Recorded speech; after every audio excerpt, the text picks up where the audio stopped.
The Iowa baseball team continues to dominate after winning 4 straight games. That's right, Mary, but the big news coming from today was a possible transfer in the football program. We'll hand it off to Whitney Blakemore and Jalen Socek in the sports studio for more.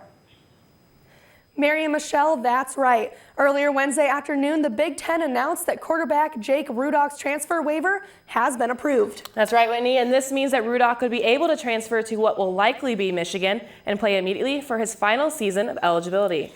Under the conference's transfer rule, all players who transfer to another university within the conference must sit out for a year before competing. There's no exception for graduate student athletes who wish to transfer and play immediately. No word has come from either programs or Rudock himself if the transfer has been put into effect yet. Rudock lost his starting position earlier this year to C.J. Beathard. We caught up with the now starter on his new role on the team. I'm just going to continue to be that guy and lead even more, whatever that means, work hard in the weight room and be more vocal and everything, because it's my team now and I got to take those reins. So. Assistant coaches LeVar Woods and Jim Reed also met with the media today to discuss their new coaching positions. Woods, the former linebacker coach, now heads the tight end position, and Reed, formerly co-linebacker coach with Woods, takes charge of the position all on his own. Woods says he's confident in his new role. Very good skill set, highly skilled players. I agree with that 100%. 100%. They have the ability. Now it's just a matter of coaching them and them, executing when it's their time on the field and seeing what we can do.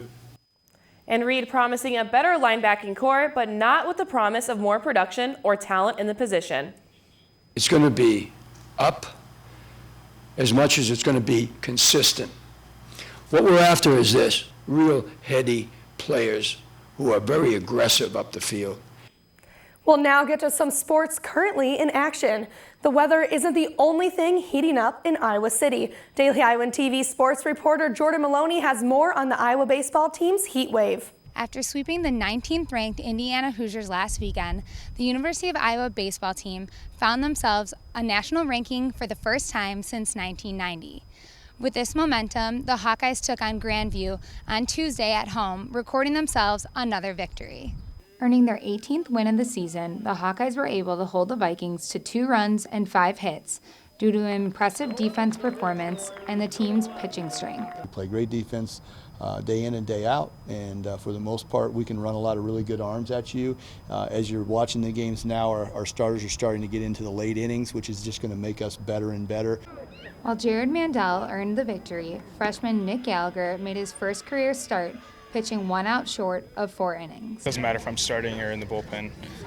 Just try to do as best I can and try to limit free bases and just pound the zone. After a slow start, the Hawkeyes found their swing in the final innings. At the top of the 8th inning, with a man on first, Nick Rossetti pulled out a double before Eric Toole and Jake Mangler followed with singles.